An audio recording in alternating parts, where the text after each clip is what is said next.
Holding the SunLife Prosperity Card, may I invite on stage Matteo Guidicelli and of course once again SunLife Asset Management President Ms. Rina Pama to please join us on stage for our Q&A portion. Please. I think they did. I think they were enthralled by it and they couldn't speak. How about another round of applause, ladies and gentlemen? Let's show some support for Matteo and SunLife Asset Management.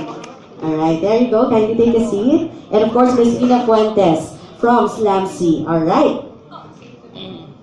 Okay, so ladies and gentlemen, the floor is now open for your questions. If you have one, kindly just raise your hand. At this point, I think they're still very busy taking photos of Matteo. Oh, congratulations, by the way, on finishing the Ironman recently. Thank you very much. Thank you. They're next. We have a SunLife team next. The bosses are going to do it next. I think this is the Iron Ladies of SunLife Asset There's an Management. Iron Lady, there's an Iron Girl event the day before. Just 5K. Well, next year. Matteo is here to promote that among Iron Ladies. Okay, questions, ladies and gentlemen? I think I'd like to start the ball rolling by asking Ms. Rina. Ms. Rina, what was it in Matteo that made SunLife Asset Management make him his and the endorser of the company? Matteo, what nga? No, yeah. No, actually, kasi it's been a challenge for us, no, to try to reach out to the young ones, to the millennials, and we were looking for someone that they would look up to, or who could influence them. And we were looking for someone with maybe a healthy lifestyle, maybe a sensible attitude, and also would be a good role model. So sino kaya yun? So yun. So that's why we asked Matteo to, whether he believes in the same values, the same has the same attitude also, and so he said yes naman. So that's why we have Matteo with us. So I hope tama naman yung aming perception. I think tama naman. Ladies and gentlemen, questions? Okay, our first question is from the other round. But let's welcome first Ms. Tess Gubi of Star Magic helping us conduct our open forum. Yes, ma'am. I have just one question for Matteo. Matteo, since somebody we all know, closely identified with you, is endorsing another insurance firm, wala bang awayan? Hindi, syempre, kasi mas maganda yung insurance firm ko eh. Hindi naman po. Hindi, wala naman away. Actually, all our endorsements are all opposites eh. All of them. But coincidence, I guess. Yeah, it was coincidence. But like I said, SunLife is something I really believe in. I believe in what they do, not just the insurance aspects of their side, also their asset management. Because this is giving parang a chance to every Filipino out there. Because naman tayo mga Filipinos po, natakot sila mag-invest. Kasi akala nila kailangan 1 million pesos, 2 million, 10 million pesos. Actually, we can start investing with just 5,000 pesos. And we can make it grow from there. So we have a card. Just get the card, 5,000 pesos. Every month you can, dagdag pera and everything. And you have a financial advisor to how you want to invest your money. So it's very realistic and very open to everybody. Between the two of you, who is the better endorser? I have to be honest. No, Siyempre siya naman. No, I just try to be honest with everything I do. Siyempre, realistically speaking, she's a great endorser. She's a great role model to the youth and everybody. She's hands down number one. Kumbaga. Me naman, I don't know what number I am, but I am just honest with what I do, and I believe in the products I endorse, and they're just not endorsements to me. They're more like a big family and a lifestyle to me. Thank you, Bob. Okay, next question from Tito Mario Bautista. Hi, Matteo. Hi, Mario. Nahaba na naman ako. This is something about your career. Kasi there are those who say that doing parang villain role in Dolce Amore didn't really help your career. How do you feel about that? I enjoyed it. I enjoyed it every minute of it, every second of it. Actually, I dedicated my whole Dolce Amore to my grandfather that passed away last year.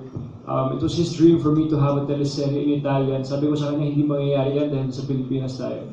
Pero hindi ko alam kung paano nangyari, pero nangyari. So, But the role, I love the role, you know. Nagulat ako when they presented it to me na magiging masama ako kasi dapat hindi ganyan eh. Dapat good boy all the way, ganyan, etc. But I was happy also that they added a different twist because I never showed that on TV or in movies. So, you know, I'm happy naman. I'm happy with what, you know, with how the role brought me. Na-enjoy ko naman. Kahit araw-araw may bashers ako. Pero masaya naman kasi okay naman yung feedback nila eh. Kahit may bashers, in the end, nung namatay ako, naawa sila. Kasi wala po. So masaya din. Kasi nagbibida ka na, di ba? You play great roles and all of a sudden, you showed something, a different side of you. Somehow.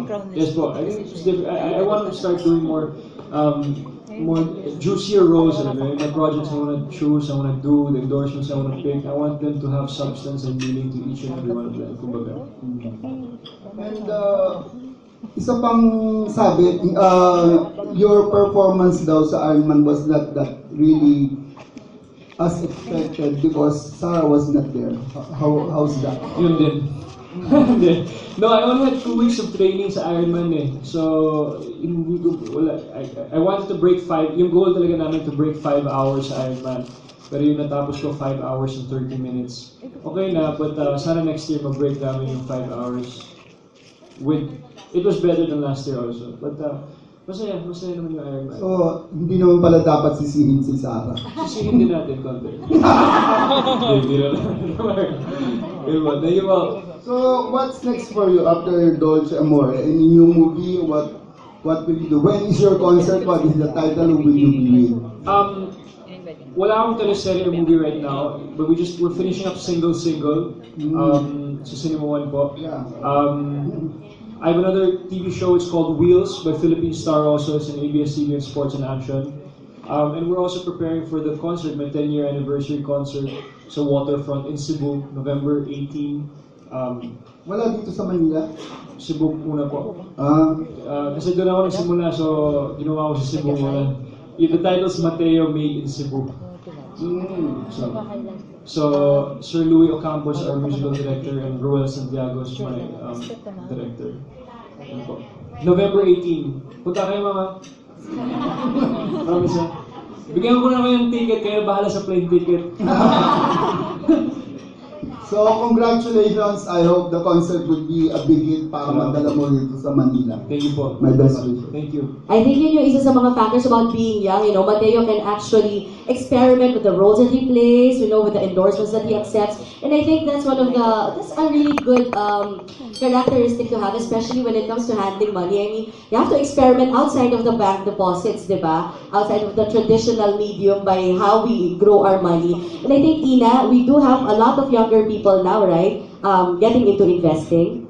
Yeah, because our products are also distributed through other channels, and we have partnered with an online brokerage also to promote to make our products more accessible. And we noticed that our number of accounts nga dumadami sila, mas tingi-tingi, pero it's a good way to start. No? I've scoured through the accounts.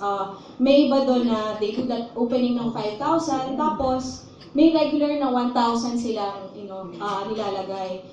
Rina mentioned earlier a program that we recently launched sometime in July. It's called Auto Invest. So essentially, it's just your systematic investment program. So if you have an account with BDO, you can enroll your account with BDO with us, and then we can deduct an amount, like say as low as 1,000 pesos.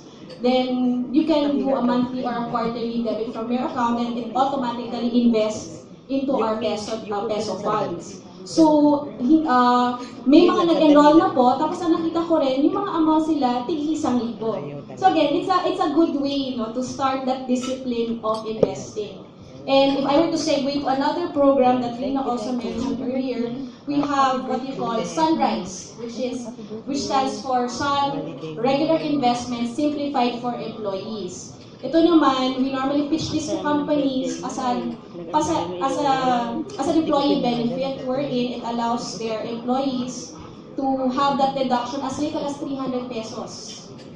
Salary deduction po siya, and then yung 300 pesos na yun, pinupool together with all the other employees, and it's invested in the SunLife Prosperity Funds as well. So yes, we do have a lot of programs that cater to developing that discipline of investing, and it attracts more customers, younger ones in general, and we're very happy that they're picking up on these ideas already. And I'm sure with Mateo's help, it will spread even wider. Alright? Kaya po nandito si Matteo. Exactly. Kaya po namin siya.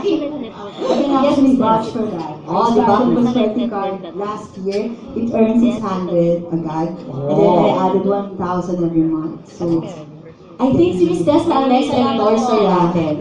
Don, Actually po, mas gusto po namin na nakakarinig ng real life experiences. And yes, please to share these experiences with us. And of course, with your readers as well. Because again, we need to help each other spread that news of starting your financial journey as early as you can. And it's hindi not kasi siya simple. mag-earn sa bank ng ganun kalaki. That much, Yes, diba? that much. It has its, of course, banks have its purpose, diba? I mean, meron siya for emergency para you can access it like right away. Pero to grow your money, pang Yes. future mo naman yun. Yes. Next Okay, question. next question from Miss G. Juliana. Siyempre, to be a credible endorser, you have to have financial savvy, diba? So, how, may we know just how prosperous Mr. Matteo Guidicelli is right now, and how many, like, what businesses do you have, or... Wow. How many zeros? Takot naman ako sa... No, but this year has been a life-changing year for me. I've started to say to myself, okay, I have to make decisions talaga on my own. I really have to think. Actually, 2 years ago, I have to think about my future talaga. So this year, 7 months ago, I opened my first restaurant in Cebu, and it's doing really well. It's called Trattoria de Gianni. It's an Italian restaurant. So that's when I opened, and my sister's managing that. This year, a few months ago, I just opened my first production company. It's called Big Bang Productions. So we make. I have 2 other partners that we make videos and like concert events and mga stuff, mga short clips. And slowly but surely, I don't want to rush anything, but I want to think about the future very properly. So, is this in preparation for Everything's in preparation for that. So, in the near future, perhaps? Hindi ko pa alam, ma'am. Okay, thank you. Thank you, ma'am. Thank you, Miss G. Okay, who's going to ask the first question again? And the next question, Rose Garcia. Hi Matteo. So, parang sa among the young actors ngayon, we could say na isa ka dun sa, kung sakali man dumating na yung time na settle down and all, you're very much ready.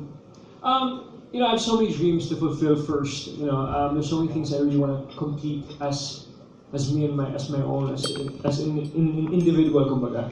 So I think it's going to take a few more years, and syempre, I think I found the one, and I think that's in preparation for the future. Daming support. Tawid naman nung I found the one, Yeah, naman ako siya. Pero kumbaga financial wise, hindi ka kagaya nung iba na kailangan pa mag-ipon, mag-ganyan, kumbaga. So, syempre, nag-iipon pa naman ako all the time. But syempre, I'm very lucky. When I started 10 years ago, my dad was very strict with me, with saving my money. Every single month, believe it or not, he gives me a report on how much I lost, how much I earned, alam mo yun? Every single month. If I spend too much, he gets mad. But it's all in my responsibility, kumbaga. He lets me do what I want to do. He just warns me in the end of the month, kumbaga. So, it's always a continuous journey. And plus now with SunLife, I have another professional guy helping me out, the SunLife advisor, making my money grow in a different way, kumbaga. So, Okay. Last, Matteo, anong pakiramdam din na nasa hanay ka nila, Ma'am Charo, Piolo, Juday, as trusted celebrity endorsers ng SunLife? I feel very honored. I feel very humbled, nagulat ako eh. When I didn't know it was Piolo, Juday, and Ma'am Charo that's gonna be in the commercial. You guys didn't tell me eh. Nagulat ka na ako. Nag-shoot kami ng commercial. Sabi ko, ba't ang iksi ng part ng commercial? Akala, ang bilis ng commercial nito ah. Nung nakita ko, ang dami, nakita ko muna sa Philippine Stars at mga papers. Wow, ang dami. Hindi lang biro yung mga kasama ko, di ba? So I was very, very honored, very blessed, and very humble, very very nice to know that a company like this trusts me, and I will do my best to represent them the best way I can, and just be responsible, and be honest in what I do. Okay, thank you, Piolo. Ay, Piolo, sorry. Kasi pogi naman kasi. Yes, for our next question. We have a question here from Chassie, one of our vlogger friends. Hello, good afternoon. Ang question ko kay Miss Fuentes. Kasi po sinasabi nyo, yung 5,000 is initial investment. Yes. What if wala kang pagdagdag? Pwede ba yun? You can just keep the 5,000 and let it grow. Kasi wala naman po kaming dormancy na tinatawag, no? Kasi sa bangko, di ba, usually pag iniwan mo lang yung pera tapos hindi mo gagalawin over extended period, kakagtasan. Then before you know it, nawala na siya. Dito naman sa amin, wala po. Wala kaming dormancy, so you can just leave your money and just let our fund managers do their job in managing the funds collectively, and before you know it, lumalago na ho yung pera yun habang kahit wala po kayong ginagawa. So yun po yung beauty ng mutual funds, no? You don't have to do anything actively, and it just grows for you. Ilang years po yung minimum years of, before ka makapag-withdraw? Depende po. May mga funds po kami na may tinatawag na holding period. So, in theory, pwede ho kayong, kung gusto niyo kinabukasan, withdraw nyo, pwede naman po yun. Although, there's going to be what you call a redemption fee or early redemption fee.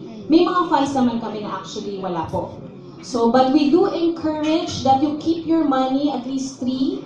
If you can do it 5 years, better, so that it will really work for you. You can really feel na talagang may nag-grow siya.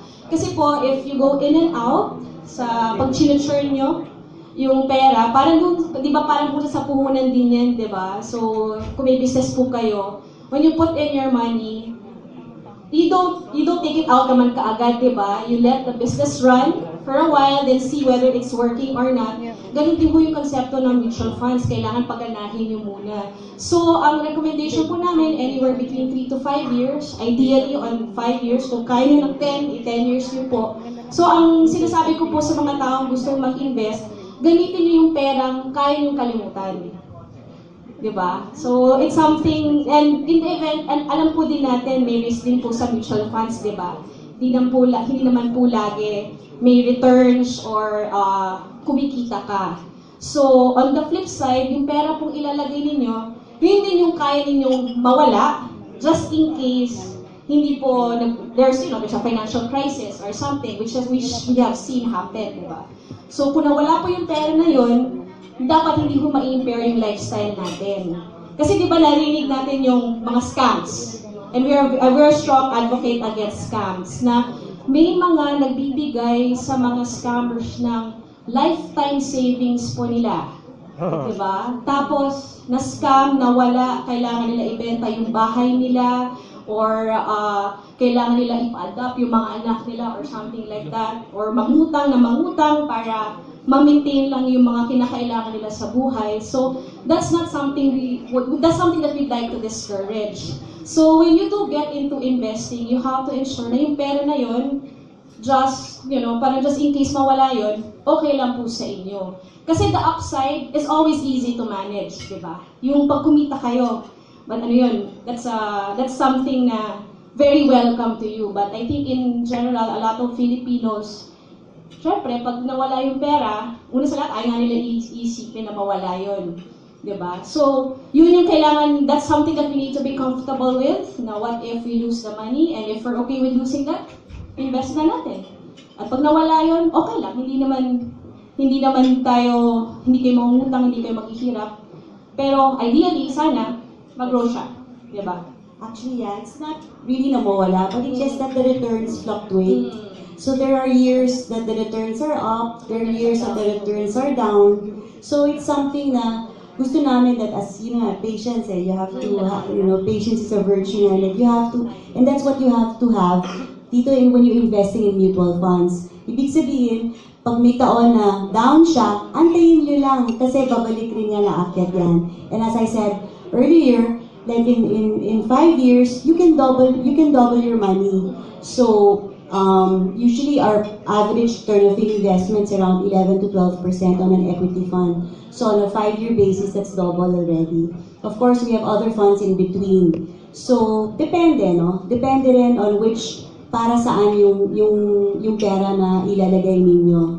So yun lang. So that's the challenge nga na parang hindi siya time deposit na sigurado every month 1% or something. Minsan may mga taon up 30%, ibang taon down 1%, and up na naman ng 5%. Ganun kasi yung stock market kung saan naka-invest yung pera ninyo eh. So ang sinasabi namin is, be patient, and for the long term, yung pagka-akyat baba niyan, at the end of 3 years, 5 years, akyat lang yun. So yun lang, wag lang pong kabahin. so yun, thank you. Tulad nga sabi ni Rina, no, na some of our funds fluctuate erratically. Pero like what I mentioned earlier, we have a full spectrum of funds.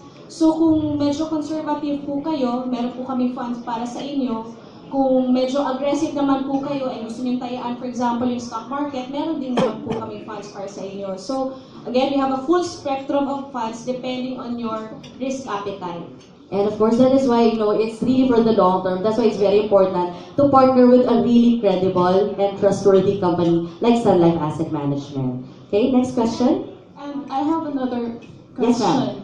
Is it possible na maging milyonaryo yung nag-invest ng 5,000 ngayon sa loob ng 20 years? May computation po, Miss Rina? Actually, sana dagdagan natin ng 0, no? Kasi nga, as I said, for example, double your money in 5 years, right? So yung 5,000, after 5 years, 10. Then after, 20. And after that, 40. So dapat dagdagan pa natin ng ibang 0 kung 50, di ba? So, Because it's 200, Yeah, oo. Or yun nga, try auto-invest. So let's do it 5,000 pesos monthly or 5,000 pesos quarterly, and hitting 1 million would be easier rather than, di ba, sa isang ano lang. Possible pala. Oh, why not? Yes, any more questions? And Yes, kay ma'am. Matteo, di ba nag-i-invest ka na dati sa stock exchange ba before? Just insurance, ma'am. SunLife Insurance. This is my first time to invest with asset management. Okay.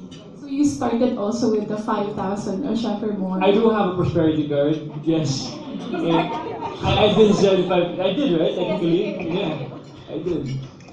So that's in preparation for you and Sarah, no? Lalaki tayo na uwi dun ah. Money for life.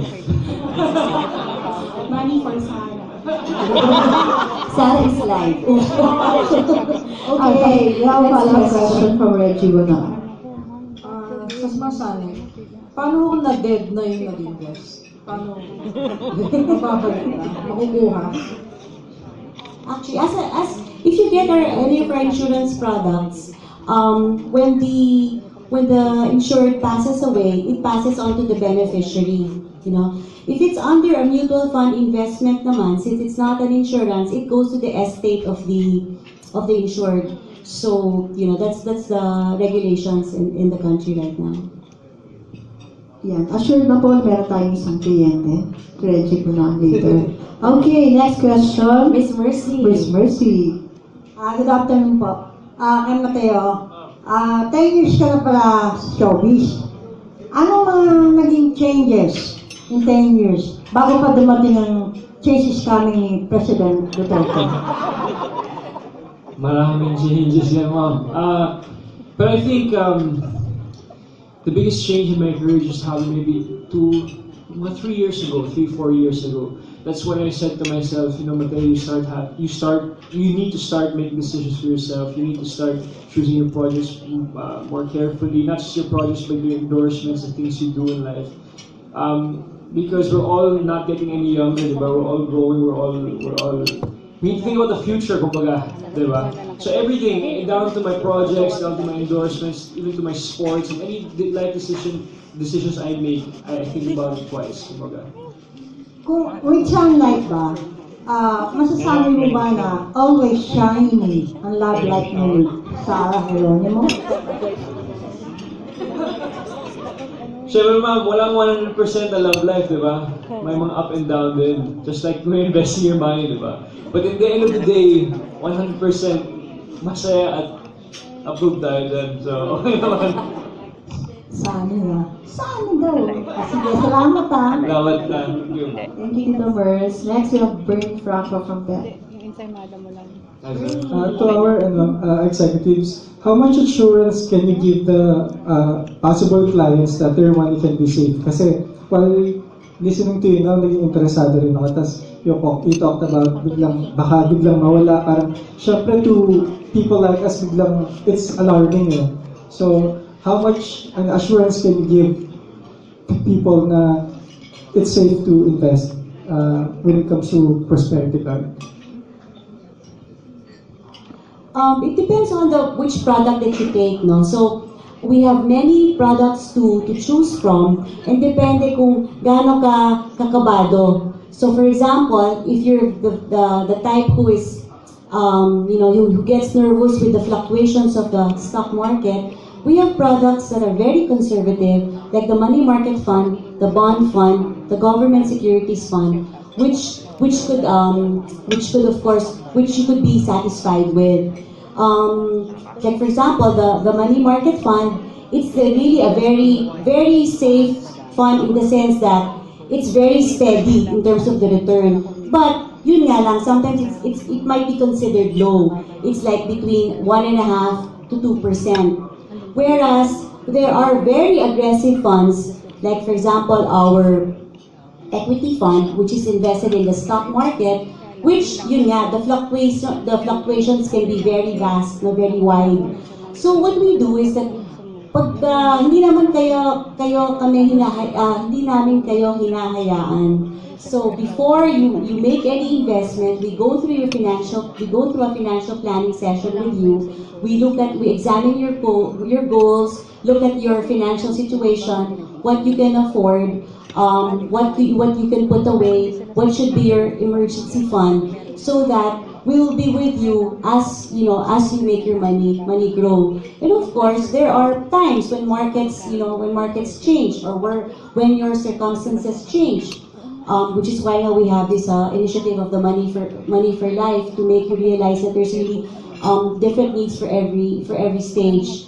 So we go through that with you so that we can adapt your financial plan to your goals as you go through life.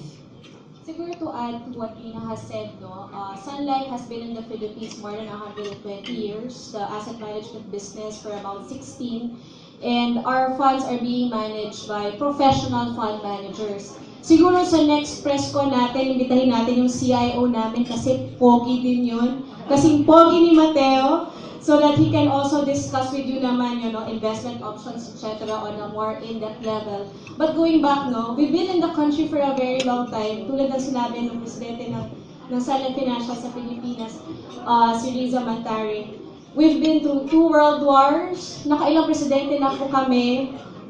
Nandito pa rin po yung SunLife. So it is the testament of a commitment to the country and to the Filipinos. At kaya po namin ginagawa itong mga programs na to, Money for Life at a Prosperity Card, so that we'll be able to help in nation building.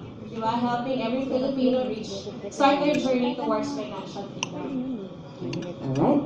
Thank you. Hey, Matteo, can you reveal how many financial plans you have with SunLife? Kasi, if I'm not mistaken, last year sinabi ni Piolo, he has 8. Can you reveal? I only have one pa lang. I'm not like Piolo yet. So one policy and then he's invested in SunLife Asset Management. Right. We talk about growth here, and we've seen, Matteo, we've seen how much you've grown not just as an actor, but also an athlete. How do you influence Sarah to grow as a person also? Kasi we see, currently we see how much growth that she achieved. How do you influence each other? It's funny because I was talking about this. We were in Japan. I was with Yen Constantino. We were in Japan over the weekend. She says, "Matteo, how do you do this? How do you separate work from your real life, kumbaga, where she's married now, diba? I said, I think it's very, very important to have a life outside of the business, outside of work.